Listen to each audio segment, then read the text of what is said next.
पापा ये हमें कैसे पता लगेगा कि हम अच्छे इंसान हैं? ओए, तुझे दिखता नहीं है? सॉरी भाई, मुझसे गलती हो गई। रुक अभी। अरे बेटा छोड़ दे। सॉरी बेटा, तुम जाओ। भाई गलती से हो गया था। चल निकल यहाँ से।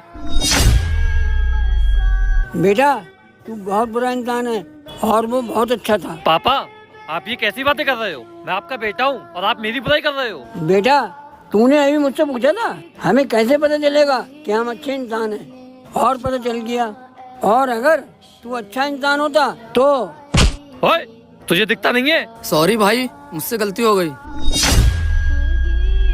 कोई बात नहीं मेरे भाई। भाई आप बहुत अच्छे इंसान हो। शुक्रिया भाई।